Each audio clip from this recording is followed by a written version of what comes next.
Les actus mercato du mardi 3 juin, c'est parti. On commence tout d'abord avec le joueur français Théo Hernandez et le club de Al Hilal a trouvé un accord avec l'AC Milan pour Théo Hernandez. Donc le montant du transfert devrait s'élever aux alentours des 30 millions d'euros que devrait recevoir l'équipe milanaise.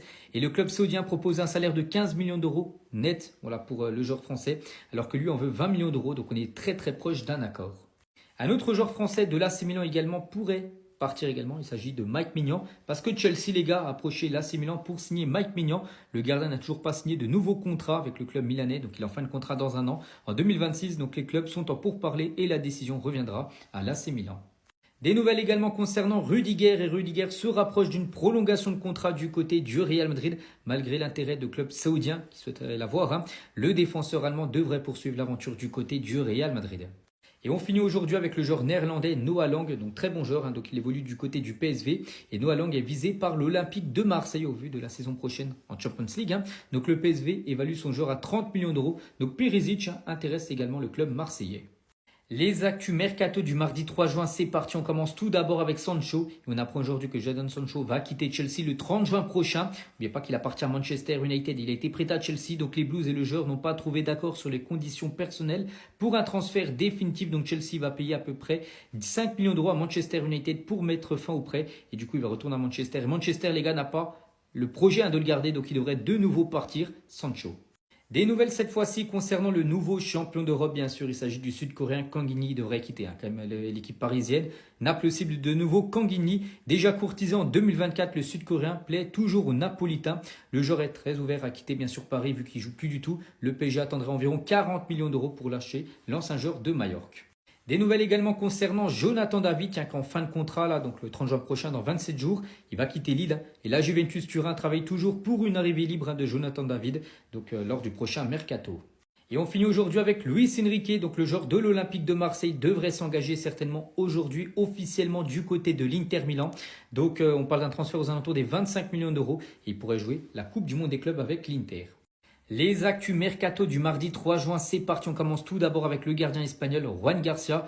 Et Juan Garcia est un futur joueur du FC Barcelone. Tout est bouclé. Le gardien va signer pour les 5 prochaines années du côté du FC Barcelone. Ça pourrait être officiel aujourd'hui. Il pourrait devenir le premier joueur à rejoindre le Barça sur ce mercato et devrait être titulaire la saison prochaine, chaise numéro 2. Et Ter Stegen devrait quitter le club. Et concernant Marc-André Ter Stegen, on apprend aujourd'hui que le club de Al Hilal, une équipe qui a beaucoup d'argent, est intéressé par le profil du gardien allemand.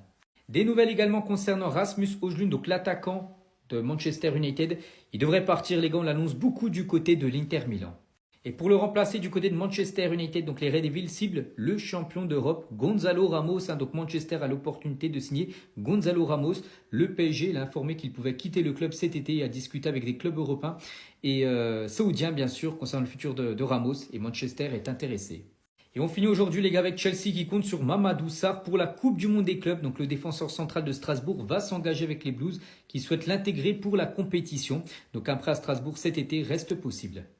Les actus mercato du mardi 3 juin, c'est parti. On commence tout d'abord avec le jeune Marocain de 16 ans. Il s'agit de Asdin Ouazan. Vous dites qui est ce joueur, les gars? Mais il a remporté il y a quelques jours la Coupe d'Afrique des Nations U17. Il a même été élu meilleur joueur de cette compétition. Regardez le club qui est intéressé par lui, le grand Real Madrid. Donc le Real s'intéresse au joueur marocain. Donc des premiers échanges ont lieu avec l'Ajax Amsterdam où il joue pour le jeune talent de 16 ans. Donc pour l'instant, rien de bouclé. Mais d'après Fabrizio Romano, les gars, ça discute. Toujours du côté du Real, on va parler du légendaire Luka Modric qui partira après la Coupe du Monde des clubs. On apprend aujourd'hui que Modric est d'accord pour rejoindre l'AC Milan. Les négociations avancent pour un contrat d'un an entre le Croate et le Rossoneri. Donc l'objectif, c'est de jouer à l'AC Milan, de jouer ensuite la Coupe du Monde avec la Croatie et après il prendra certainement sa retraite. On va parler cette fois-ci de Jude Bellingham, donc le petit frère de Jude qui joue du côté du Real. Et Jude Bellingham a accepté le projet du Borussia Dortmund. Il a donné son oui pour rejoindre le BVB. Le petit frère pour rejoindre l'ancien club du grand frère, bien sûr. Le transfert avoisinerait les 30 millions d'euros, donc il devrait quitter Sunderland. Pourtant, il avait la possibilité de jouer en première ligue, donc du coup, il devrait partir en Allemagne. Les actus mercato du mardi 3 juin, c'est parti. On commence tout d'abord avec l'attaquant camerounais sous-coté Bryan Mbeumo a choisi de rejoindre Manchester United. Il devrait quitter l'équipe de Brentford. Donc les Red Devils devraient entamer les discussions avec Brentford pour recruter l'attaquant cet été. Il y a d'autres clubs intéressés par lui. Aston Villa, Newcastle et Tottenham sont tous également intéressés. Des nouvelles également concernant Dimitri Payet, un joueur de Vasco da Gama du côté du Brésil. Et son club brésilien va avancer pour résilier tout simplement le contrat de Dimitri Payet. On va parler cette fois-ci de ce défenseur espagnol Mario Gila, est ciblé par le PSG, donc il joue du côté de la Lazio. Donc Luis Campos apprécie le profil du défenseur central de la Lazio. La priorité absolue de recruter au poste d'axial droit pour faire souffler bien sûr Marquinhos pour la saison prochaine. On va parler cette fois-ci du Brésilien Danilo. Il pourrait rejoindre l'Olympique Lyonnais. Donc c'est un joueur, les gars, qui coûterait 25 millions d'euros à l'Olympique Lyonnais. Donc il joue actuellement du côté de Nottingham Forest. Et on finit aujourd'hui avec Bruno Fernandes qui refuse Al Hilal et l'Arabie Saoudite parce que depuis quelques jours, il a de grosses offres pour rejoindre le club saoudien de Al Hilal. Donc il a réfléchi, il a décidé en gros de rester en Europe. Le Portugais souhaite continuer de jouer en Europe. Après, il pourrait quand même quitter Manchester, mais il n'ira pas en Arabie Saoudite. Les actus mercato du mardi 3 juin, c'est parti. On commence tout d'abord avec Arne Slot, donc c'est le coach de Liverpool. On a appris aujourd'hui qui s'est rendu en France pour discuter avec Ryan Cherki dernièrement pour essayer de convaincre tout simplement Cherki de rejoindre Liverpool. Bon, après la cible prioritaire comme des Reds reste Florian Wirtz et celle de Manchester City, Ryan Cherki. Mais voilà, Cherki, en gros, Liverpool va quand même essayer peut-être de faire coup double, Wirtz plus Cherki. Des nouvelles également concernant Kingsley Coman qui devrait bien quitter le Bayern Munich. Et Newcastle relance le dossier. Kingsley Coman, le club anglais, reste intéressé par l'île du Bayern, également suivi par d'autres clubs, notamment plusieurs clubs saoudiens. On va parler cette fois-ci de Manchester United qui cible Aleksandar Mitrovic, ancien joueur de Première Ligue, joueur à Fulham à l'époque. Il est parti du côté de Al Hilal, mais pourrait faire son grand retour en Europe. Donc Al Hilal évalue son buteur à plus de 47 millions d'euros. Et on finit du côté de Chelsea, tellement qu'ils recrutent deux joueurs. Chelsea, en gros, ils les envoient pratiquement tous en prêt du côté de Strasbourg. Donc le jeune équatorien Kendry Paez, de 18 ans, et Mathis Amougou, 19 ans, devraient rejoindre Strasbourg en prêt pour la saison prochaine. Bon, dans cette histoire-là, il y a une bonne et une mauvaise nouvelle. Alors, une bonne, ce qui veut dire que Luka Modric resterait en Europe, tout simplement. Enfin, regardez, l'AC Milan rêve de recruter Luka Modric. Et en plus, c'est une info de Fabrizio Romano. Donc, ça veut dire une info sûre. Enfin, je dis, attention, ils rêvent de recruter Luka Modric. Ils n'ont pas dit qu'ils allaient recruter Luka Modric. Faut prendre le sens des mots, comme il l'est, tout simplement. Bref, comment il s'appelle, Luka Modric, tout simplement, pour moi, bonne nouvelle. Ce qui veut dire que ce grand joueur, un joueur que j'aime énormément, même s'il joue au Real Madrid, non, je rigole, même s'il joue au Real Madrid, mais bon, bref, il resterait tout simplement en Europe, parce que pour moi, je trouvais qu'il avait encore les cannes. Bon, c'est sûr que tu vas pas le faire jouer titulaire dans les plus grosses équipes, mais il peut tellement dépanner, mais incroyable. Il est même meilleur que certains titulaires dans certaines équipes. Enfin bref, donc ce qui veut dire que Luka Modric, s'il venait à aller au Milan, ça serait une très bonne nouvelle parce qu'il resterait du coup en Europe et il partirait pas ni en MLS, ni en Arabie Saoudite. Donc je pourrais continuer quand même à le regarder jouer, parce que moi je regarde pas tout ce qui est de l'autre côté là-bas. Là. Et la mauvaise nouvelle, c'est que c'est l'AC Milan. Enfin, je dis pas que l'AC Milan c'est nul, loin de là. Ça reste un très très grand club. Mais la saison, ils ne jouent strictement rien. Enfin, ils ne jouent pas de Ligue des Champions. Cette saison, je crois, ils sont arrivés entre 7e et 10e place. Je ne sais pas, ils sont arrivés combien. Donc voilà, c'est assez compliqué. Et monsieur, faut pas oublier, monsieur, lui, c'est Real Madrid. Je ne sais combien de Ligue des Champions il a pris avec le Real Madrid.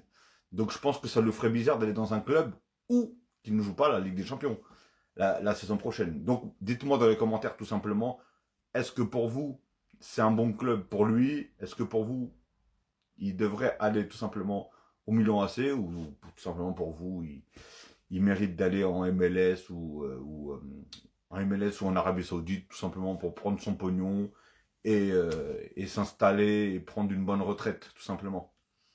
Moi, personnellement, je le vois encore en jambes et j'aimerais bien au moins qu'il continue en Europe jusqu'à la prochaine Coupe du Monde parce que je pense qu'il va la jouer la prochaine Coupe du Monde. J'ai pas le souvenir qu'il ait pris sa retraite. Dites-moi dans les commentaires d'ailleurs, je me rappelle plus trop. Enfin bref, parlez-moi du Milan. Dites-moi pour vous si c'est une bonne nouvelle pour le Milan et une bonne nouvelle tout simplement pour Luka Modric. Alors je ne sais pas si cette rumeur est vraie, si cette info est vraie, mais tout simplement regardez les maillots officiels du PSG saison 25, enfin 2025-2026. Ne porteront pas l'étoile au-dessus du logo, tout simplement. Il n'y aura que le maillot collecteur de cette saison avec l'étoile. Les Parisiens joueront avec la Coupe du Monde. Avec la Coupe du Monde des clubs. Non, les Parisiens joueront avec la Coupe du Monde des clubs. Enfin, avec le maillot, avec l'étoile. Le maillot collector. D'après Jérôme Roten dans Roten sans flamme, son émission sur RMC ou je ne sais pas quoi. Donc voilà, bah dites-moi ce que vous en pensez ou pas. Hein. Je sais qu'il y en a qui vont être pour, il y en a je sais qui vont être contre. Il y a peut-être même pas besoin, hein, tout simplement. Désolé hein, pour le bruit, il y a des travaux partout, c'est incroyable. Bref. Euh, ouais, pour l'étoile, il y en a qui sont. Il y en avait déjà qui étaient.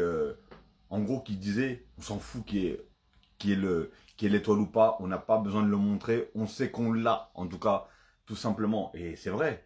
Et au moins, tu as un seul maillot avec l'étoile et ça devient collector.